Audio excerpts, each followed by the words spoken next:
Good day, everyone, and welcome to the Bonhoeffer Show. Today on the show, Bill is going to be interviewing Keith Wagner. Trust me, you don't want to miss this interview. Enjoy the show. Welcome to the Bonhoeffer Show with Bill Hull. The show about stuff most people try to avoid, but can't because it controls their lives. Religion, culture, and politics. Why does Bill Hull host this show? Because he and Bonhoeffer hoisted a few brews together in Berlin. Nope. That never happened. Is it that Bonhoeffer's book, The Cost of Discipleship, both challenged and changed Bill as a young man? Well, yes, that is part of it. But it's primarily because Bonhoeffer called us to a costly discipleship. And there has never been a time when such courage has been more absent or desperately needed than now. Bonhoeffer famously said, "Christianity without discipleship is always Christianity without Christ." The Bonhoeffer Project is committed to turning leaders into disciple makers. Because if leaders fail to create disciple-making movements, then we have failed. So, ladies and gentlemen, here he is. He's still tall and good-looking. And yes, he is wearing German cologne. He's acquired a few more underlying conditions. But direct from his underground bunker in Long Beach, California, the man who once told Don Henley, "You can check out anytime you want, but you can never leave," Bill Hull. Welcome to the Bonhoeffer Show. Today, we're talking about the issue of what have I done? Those words come from a famous movie. In 1957, the Academy Award for Best Picture was given to The Bridge on the River Kwai, directed by David Lean, who is the man who directed Lawrence of Arabia. Which was a great movie. It starred Sir Alec Guinness, William Holden, and Jack Hawkins. Alec Guinness won the Oscar for Best Actor. The story focuses on the battle of wills and the strength of character and the power of example. It's a great leadership movie. You should, if you ever get a group of leaders together, you should watch this film. Get a lot of popcorn and spend time watching it and then analyzing it.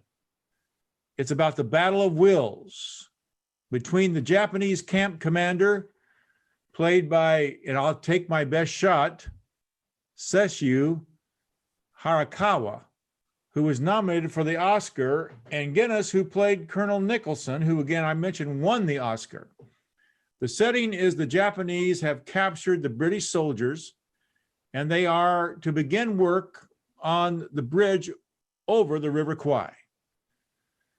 Basically, the storyline is that there's going to be a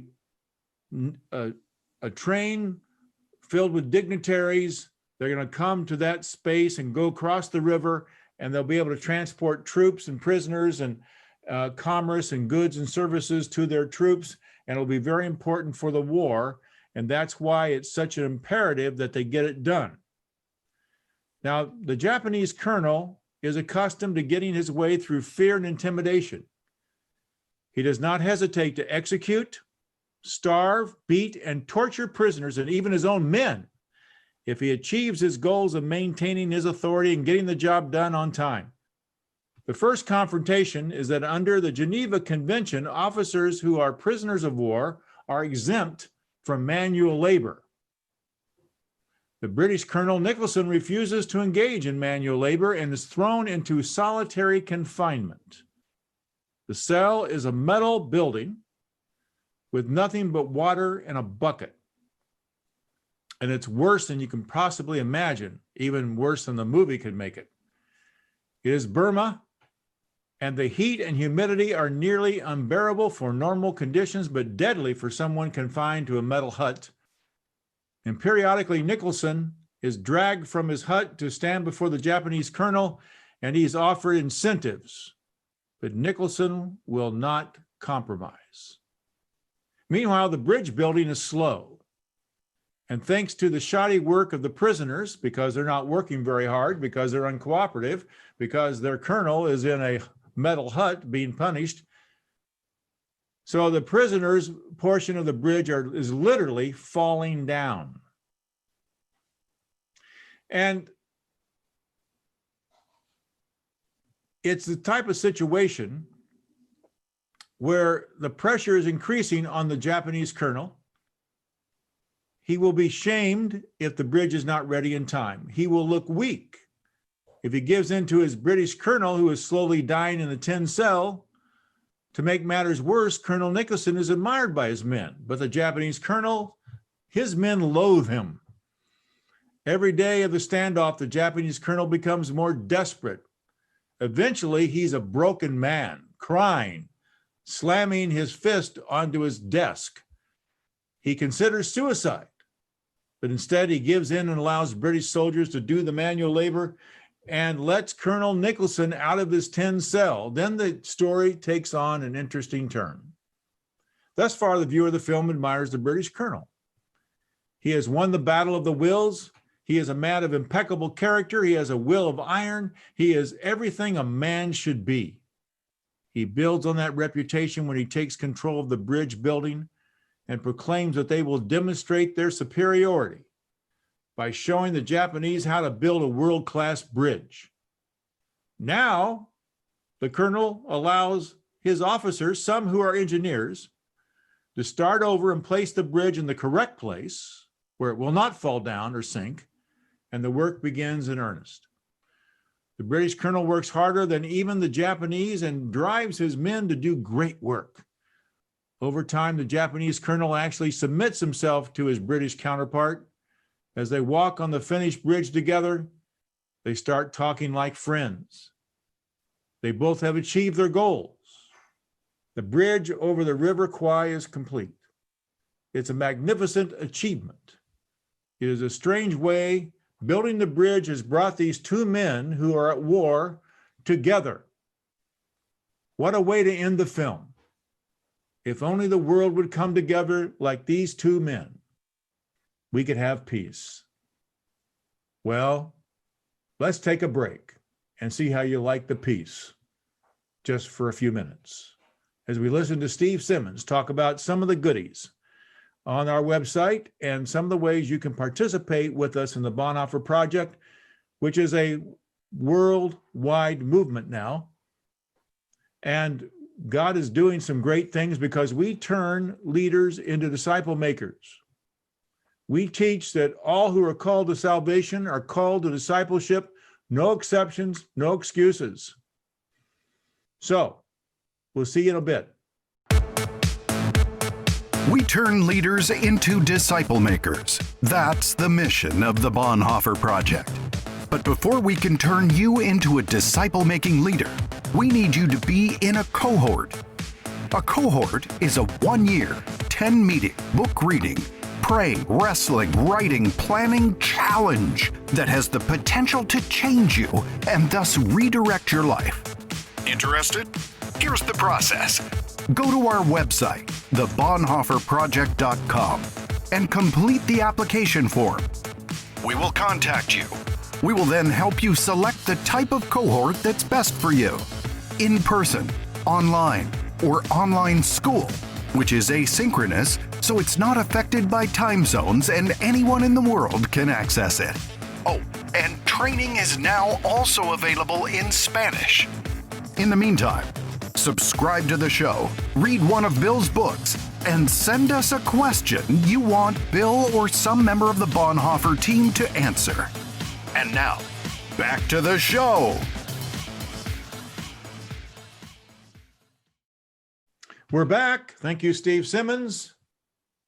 Now, we ended with the two men on the bridge holding hands. Well, maybe not holding hands, but they were very happy. They were just glowing with satisfaction about their achievement together. But wait, we're not quite done. Did I mention that William Holden and Jack Hawkins were in the film? I think I did. William Holden is everything that Colonel Nicholson is not. Oh boy. He plays a soldier who is willing to cut any corner, break any rule, take every pleasure, and avoid suffering like the plague that it is. He has escaped from the very same prison camp where he was there briefly before his escape with Colonel Nicholson, and they didn't like each other. I think Colonel Nicholson was far too fastidious for William Holden, and he didn't like his high and mighty principles. So he made it through the jungle, Holden did, and was wounded. He made it through and is now a patient at a very nice hospital located on the beach. He has himself a cushy life, a beautiful nurse as a girlfriend, and is waiting to be released from the service. He lies, by the way, about being an officer. That's why he got such a good thing going. Got better accommodations and a better girlfriend. And he was not interested in an assignment that would offer to him to go back into the jungle.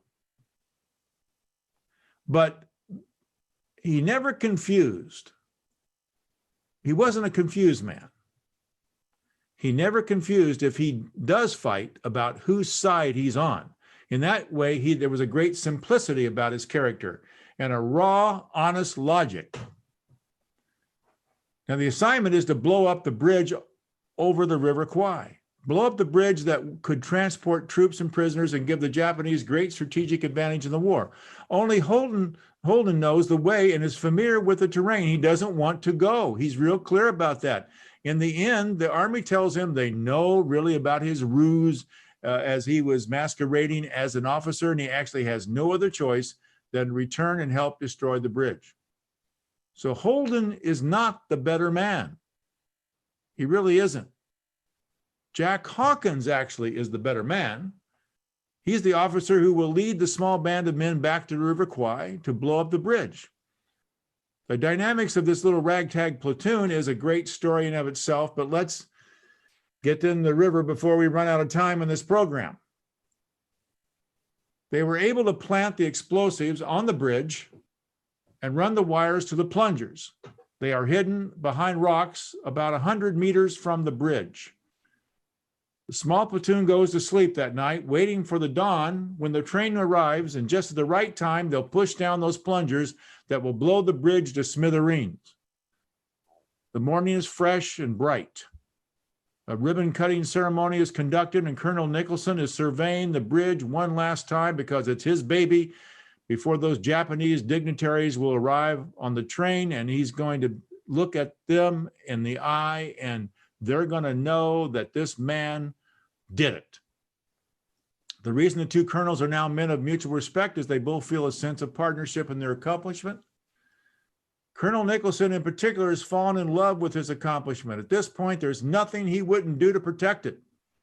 His strength of character, his iron will, his honor as a man of his word have all driven him to a place where his personal pride in his and his men's achievement has caused him to lose the big picture. He has been so immersed in his work and getting the job done, he has forgotten that he is at war, and he has used his substantial gifts to assist his enemy. Now that's frightening. It's appalling. And it happens to Christian leaders. He has built something wonderful, but has put him on the wrong side of the war. Just then, the platoon members awakened to a disastrous fact. The waters of the river have receded overnight, and the explosive wires connecting the charges to the plunger are now visible. Colonel Nicholson spots it because he sees everything. He's startled by what he sees. He's trying to process what it all means. He doesn't really understand. Why would anybody do that? He can't believe that somebody would actually attempt to destroy this wonderful creation. Who would it be and why? He is compelled to descend from the bridge to the riverbed, and he picks up one of the wires that are slightly embedded in the riverbed sand. He pulls on the wire and follows it where it leads. At the same time, William Holden jumps up from behind the protection of the boulders, and he must beat the colonel to the plunger. Someone needs to blow up the bridge. It is now a race to the plunger. The Japanese soldiers begin to fire as they cut down Holden. Just about the time he reaches the colonel, they recognize each other from the prison camp, there is mutual hatred in their eyes, but then the colonel recognizes his error. His last words are, "What have I done?" Then he falls on the plunger, and the bridge blows, and the train tumbles into the River Kwai. What have I done? What were the meaning of those words? A question comes up here. Who shot the colonel? Was he shot by a stray Japanese bullet, or was it from the small platoon? Well, he was shot by the Allied platoon members because he was working for the other side. His last words were an acknowledgement that his pride in the bridge's construction had blinded him to his military duty. Well, that's a lot to take in. And while you ponder if that might have some resonance in your soul, let's take a second break and listen to what Steve has to say. If you want to expand the disciple-making movement, then share the show with your friends and colleagues. Hey, it's easy to subscribe. Simply go to iTunes or to our website, thebonhoefferproject.com. Then click on The Bonhoeffer Show. Once you do, we will keep you updated with the Bonhoeffer Project's events, new materials and books, as well as the larger disciple-making movement current news. You can also access previous programs. And be sure to read Bill's weekly column, which is posted on the website. Remember, ask questions. Bill's answers are guaranteed to give you herd immunity, increase your IQ, and cause you to experience waves of euphoria. Well, not really, but his answers are really good. And now, let's get back to the Bonhoeffer Show. So what does this all mean? Christian leaders can and have fallen in love with our achievements, building a magnificent ministry or church, yet it wasn't what Christ commanded us to do. This is not a black and white issue, it's some shade of gray. I think we all enter into a project or ministry assignment with a conscious motivation to please God and to help people know God. But being human is a very dangerous thing. We aren't even qualified to understand our own hearts and motivation. God claims that he alone understands our hearts. In Jeremiah 17:9, he says, no one really understands the heart, but I, the Lord, I do. We want to know our own hearts. We pray and ask God to show us. In Psalm 139, verses 23 and 24, we talk about God, search me and know my heart. See if there's any wicked way in me. Lead me in the everlasting way. In the final analysis, God will do the sorting out of our souls. In 2 Corinthians 5:10, 1 Corinthians 3:12 through 15, each tell us about Christ and God being our judge. And that on those days, those thin layers are pulled back and peeled back. And then the analysis takes place. But we are not qualified to even judge our own hearts. We can only pray and ask God to reveal things to us. But I must admit that there have been times, as with Colonel Nicholson, where keeping my creation or achievements alive have caused me to get confused in my mission. My mission is making disciples. Disciples are not robots living in a sterile, untroubled world. They are imperfect people who struggle with knowing God and believing him, working through the culture in which they live with its challenges and troubles, helplessly watch their cultural leaders either build or destroy where they live. This has been the story of most humans throughout history. American Christians at least have a vote, but that is of little consolation if you lose. So it's very important to know your mission. To make disciples is our mission. Building ministries or churches or businesses merely come along with it, but let's not confuse the two. The only thing that Jesus commissioned us to do and authorized to do was to introduce people to Christ, teach them to obey everything that Christ commanded, and give them the vision to do the same. The rest is optional. When we come to our end, we won't have to face the truth with an agonizing lament. What have I done? It could be, thank God for what I have done. Exactly what he asked of me. I hope today that you benefited from this particular storyline and question and example. And remember, if you want to become part of becoming a disciple-making leader, we turn leaders into disciple makers at the Bonhoeffer Project. Get in touch with us. And until then, follow Jesus and he'll teach you everything you'll ever need to know. Well, welcome back to the program. And I have with me today a friend and also someone who's going to really have a great story to tell us, Keith Wagner. He's a wealth management advisor for one of the great companies in America, Northwestern Mutual. He's been married to 26 years to Jeanette. They have 4 children, Luke, Wyatt, Faith, and Ava. In the year 2000, at age 32, he was the youngest person in history of the company to be first in sales. He has sold over $4 billion, that's with a B, worth of life insurance. That's a lot of life insurance, Keith. He sold it all to me too, which is amazing.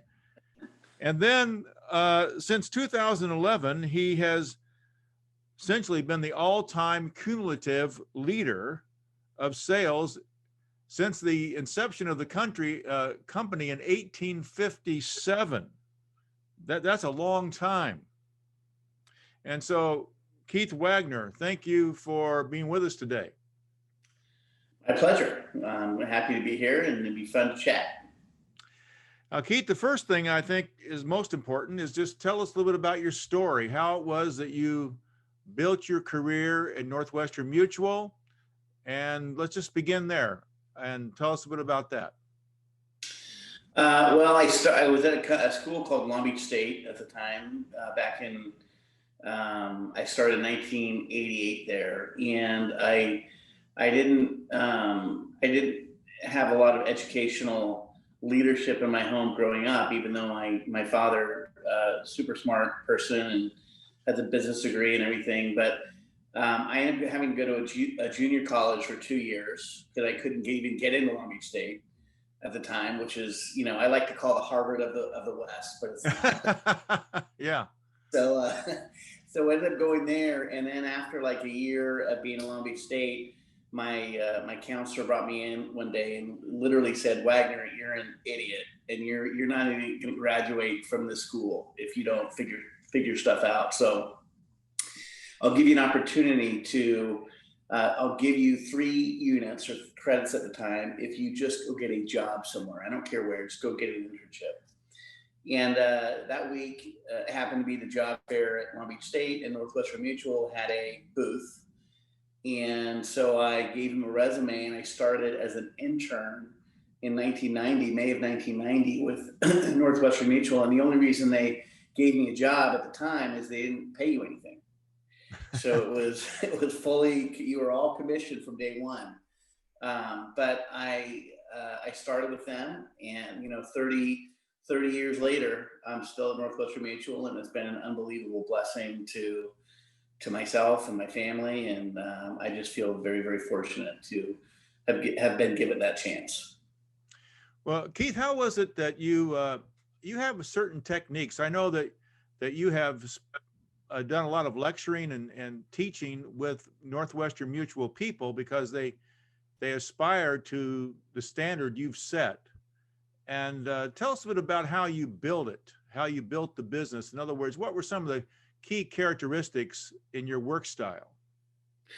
So look, I'm in sales. I mean, at the end of the day, it's a people business, and you got to be in front of a lot of people telling our story and seeing if there's ways to be helpful to folks and to be able to solve problems and to serve families. But I would say that my success at Northwestern, if I could describe it as a 3-legged stool, and those 3 legs would be, number 1, a work ethic.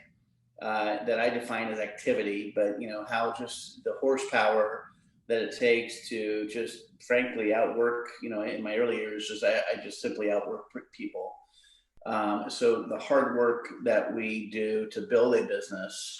The second stool would be communication, having really good communication skills. How do we craft the words and how do we share the ideas in a way that motivates people? I mean, there's lots of different ways to say the same thing, but if the goal is to help people and motivate them to take action, then there's certain things that we would share, ways that we would share things that I think are super beneficial to just good communication.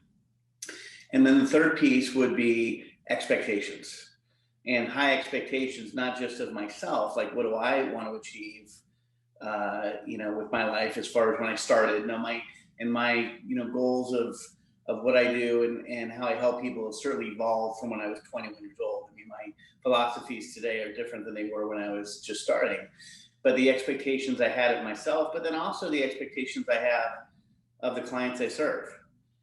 Because I expect them to make good decisions and decisions that they're capable of making based upon good information and the information that we're providing for them.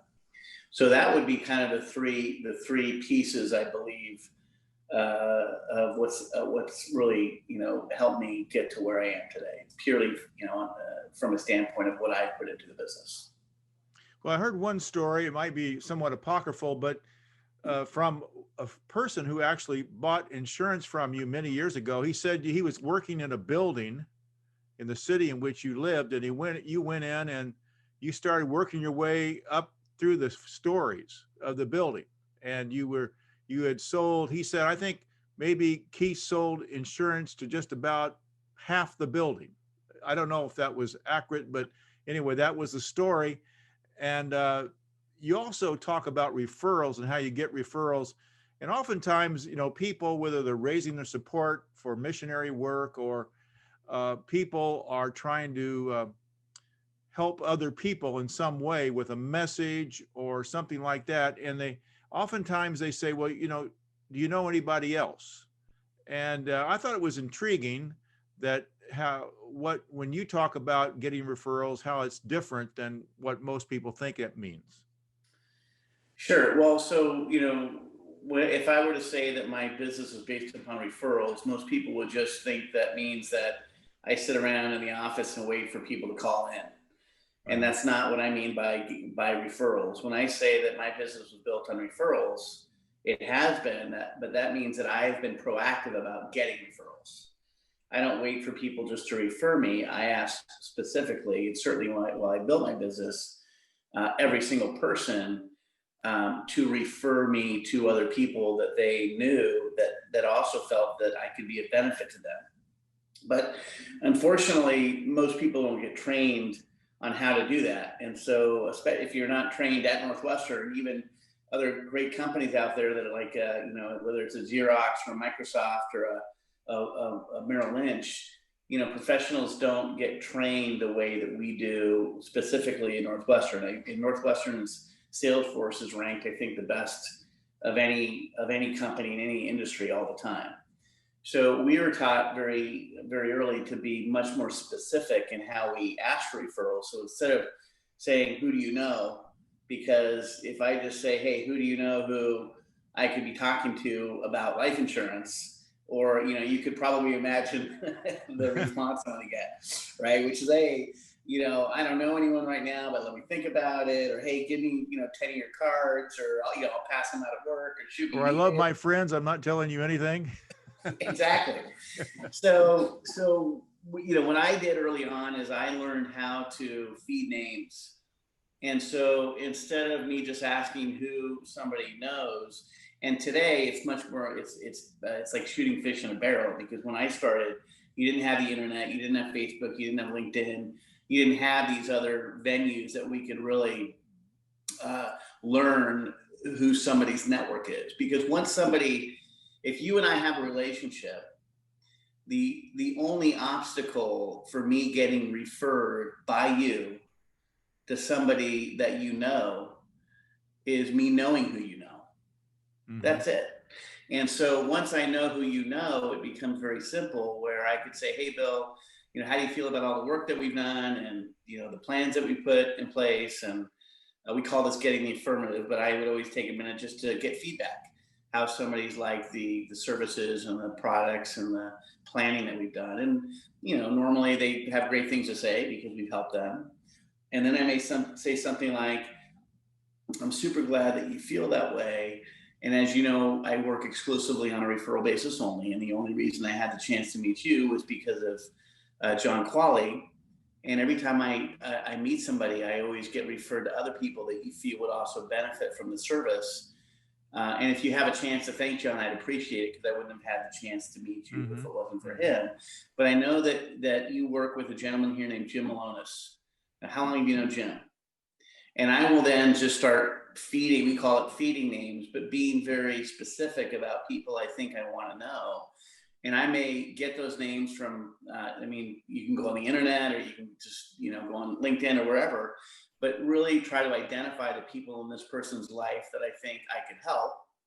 And then it becomes very simple. Once I may feed 2 or 3 names, I may talk about Jim Malonis, or I may talk about Stephen Newgall. I may ask about, Tanya Russo asked about certain people. Then it's a pretty simple question at the end, which is, hey, if I had the opportunity to reach out to them, would you have any objection if I mentioned that you and I are working together? Yeah. If I was raising support, it would be something like, would you have any objection if I mentioned that you were helping me with this ministry? There's a million ways to ask that, but generally speaking, the answer is, 100% of the time, no, I'd love to, please mention my name. Yeah. So I think it's just turning, helping people, making it easy for them. Giving referrals is hard, because when you refer somebody, you're putting your own credibility, the relationship that you have with your friend on the line. And so it's not a comfortable thing to do. And that's frankly why most of us don't want to ask for referrals, because it's when somebody says they don't want to refer you, it's a personal rejection of me, right, which doesn't feel good. So I think making it easy for you and making it easy for them has been really helpful to me, and just doing a little bit of homework up front. Well, Keith, you've obviously been very successful, and man, we could talk all day about all that, but I want to ask you this question. At some point along the road, you became a follower of Jesus. And how did that impact you in your work and in your life? Yeah, well, I grew up in a Christian home. I can't really remember a time where I didn't believe in God. And I moved from kind of a Lutheran church to a Baptist or non-denominational Baptist church. But I've had a relationship with Christ for, as far as I know, my whole life, since I can remember. And it impacts everything that I do, because when I started in the business, certainly as a 21-year-old, frankly, my goals were different than they happen to be today. I wanted to be successful financially. I wanted to have a certain lifestyle, and I wanted to do things that I felt were, important from a worldly standpoint. As I've matured as a Christian over my life, I just feel like everything that I do, I believe I try to have, passing through the prism of what it means to be a Christian before that information gets disseminated to my clients or to others, but just trying to, as Jesus has served us, just to be able to serve people in my own capacity, just as in my own profession. Have you seen any kind of, how did you balance being such a hard worker, being a Christian? How have you balanced family, a wife with 4 children? Also, you are involved in Christian activity. You're obviously involved in charity work and a number of other kinds of things. How have you been able to integrate all of that?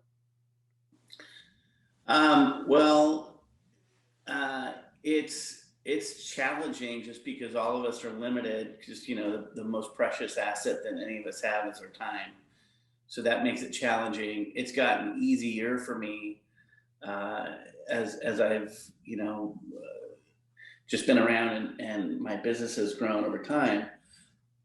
But one of the things that's a blessing about being in sales is you control your own time. So there was never ever a period that I wasn't coaching each of my kids' soccer, football, or baseball teams, or very, very involved.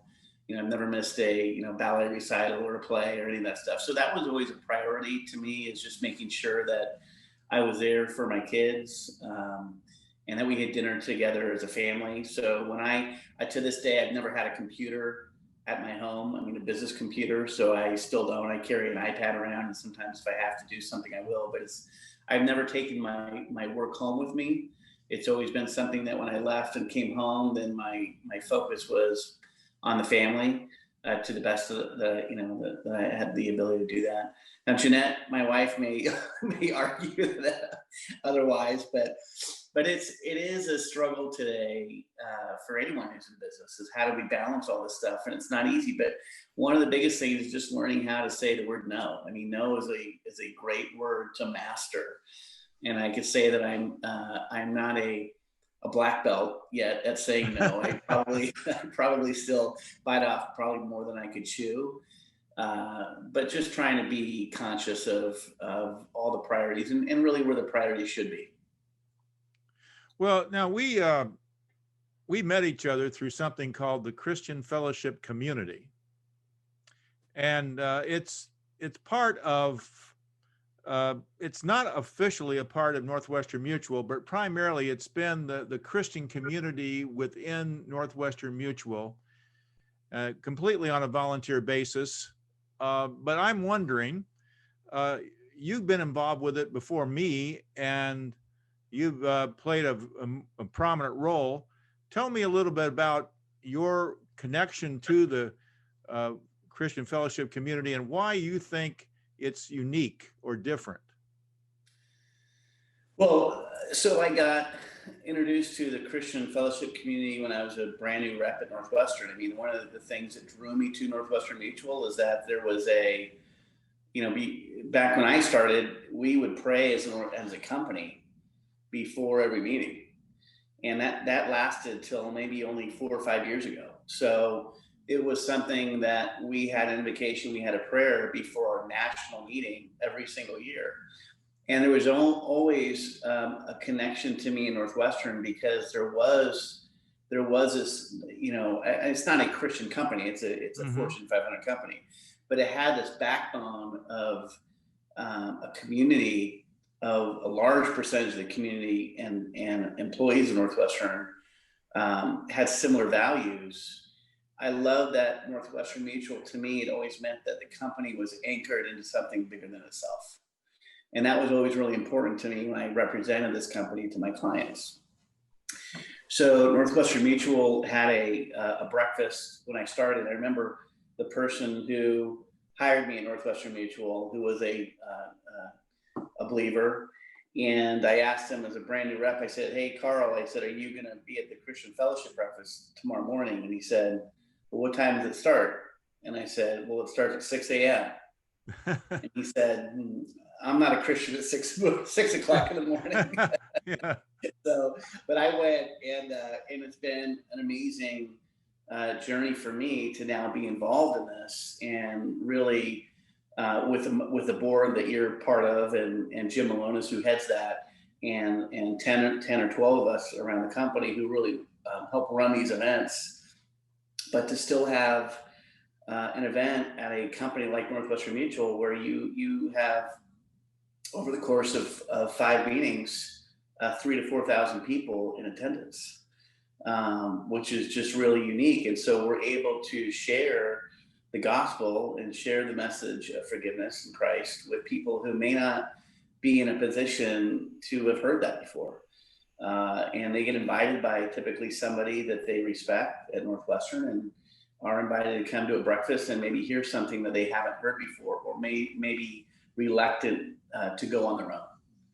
And so it's just been we've seen the fruits of what we do, and the lives has changed. And I feel like, as much success as I've had at Northwestern Mutual on on the business side that I hope that my legacy on the Christian fellowship community surpasses anything that I've been able to do as far as what it means to be a wealth advisor or an insurance person at Northwestern Mutual. You know, it's interesting.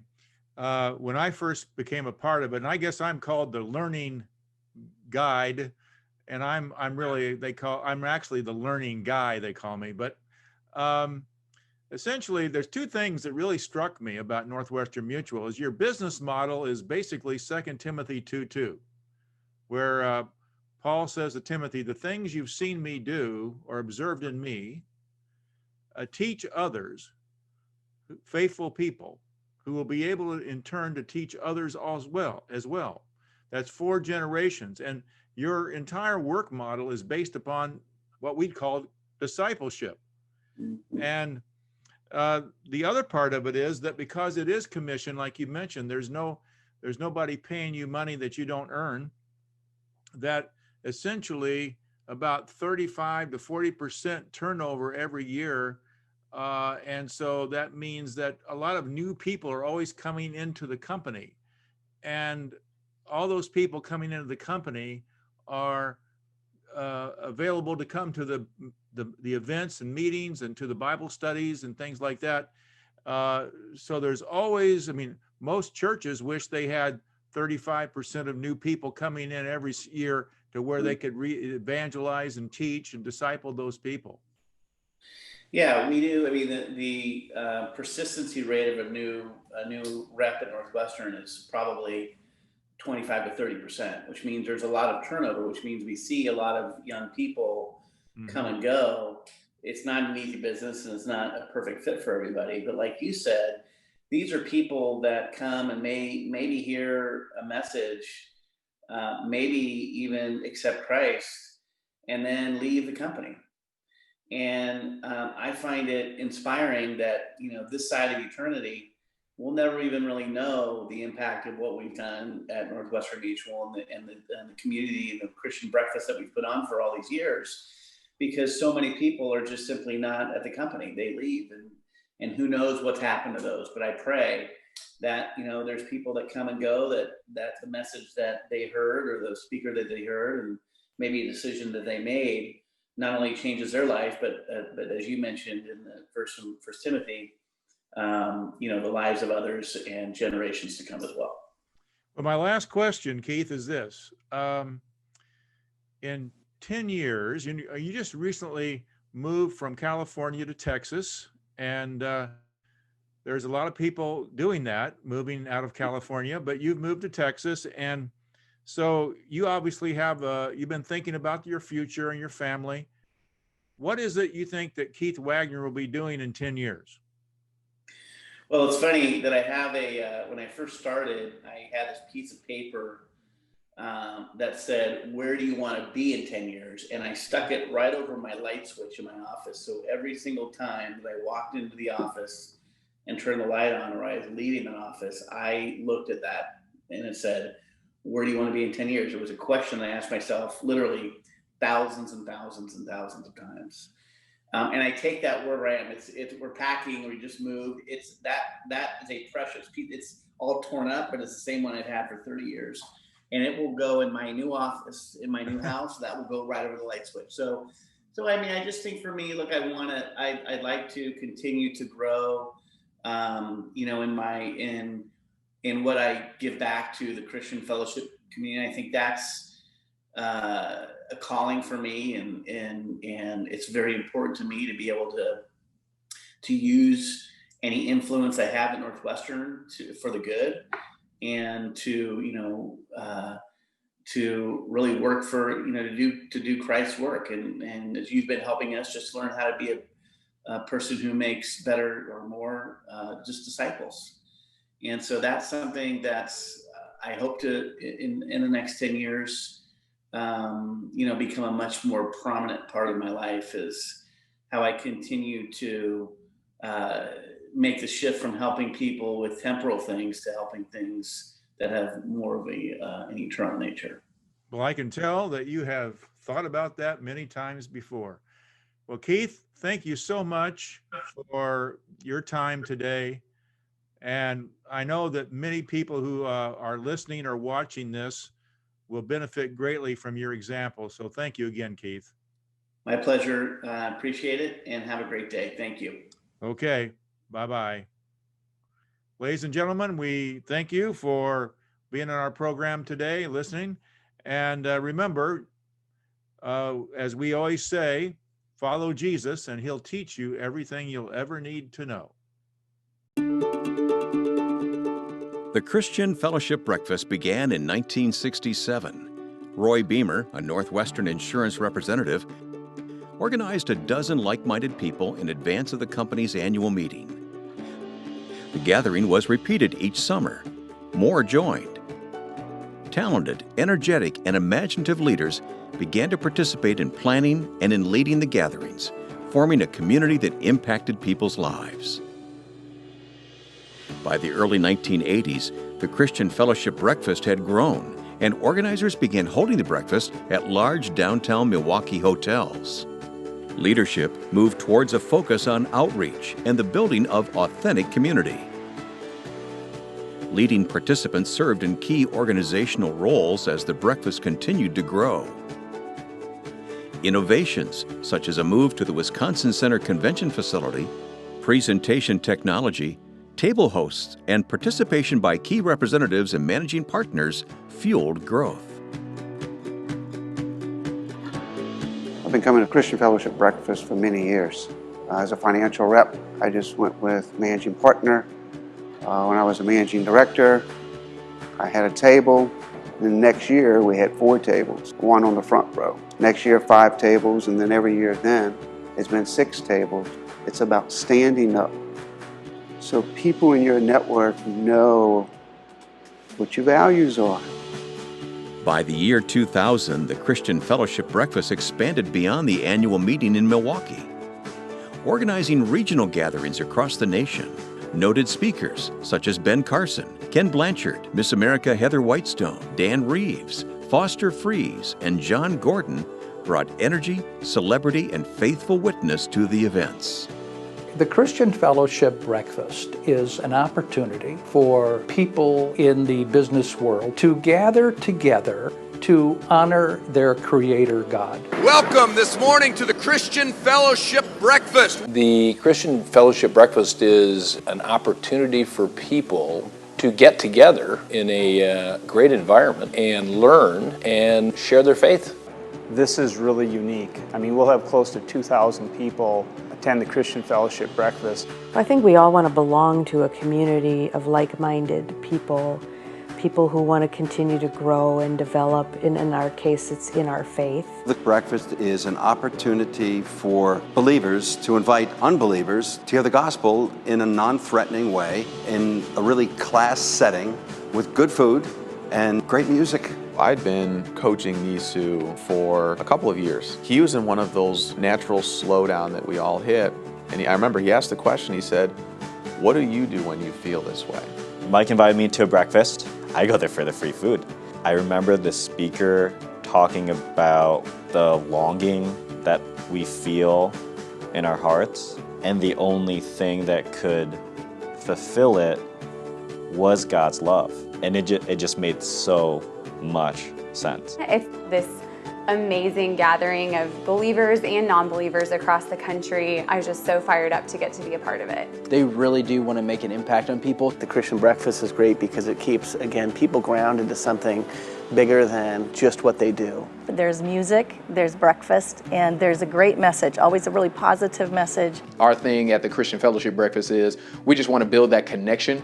It's huge, and it's a reflection of who you are. Today, the Christian Fellowship Breakfast is growing beyond events, forming authentic communities.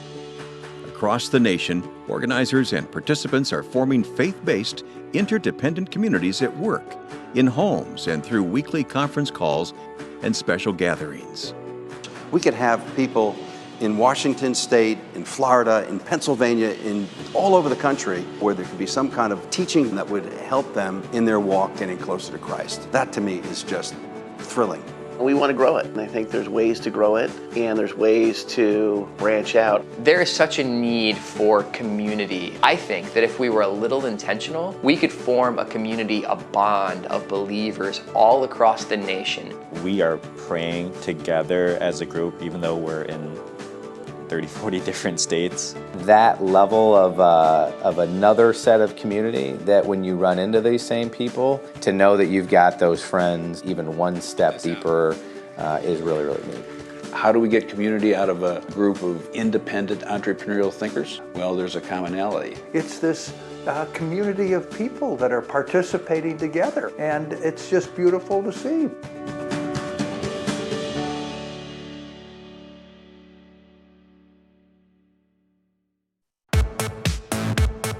Well, we hope that the show wasn't too bad. Jane Hull wants everyone to know that if anything Bill said was offensive, she feels your pain. If you were upset by anything Bill and his guests said, well, mission accomplished. At the Bonhoeffer Show, we value irreverent, satirical, and generally inappropriate behavior. But when it comes to fulfilling the Great Commission, we don't mess around. Remember, subscribe. We promise. No private jets, no white suits, and definitely no toupees.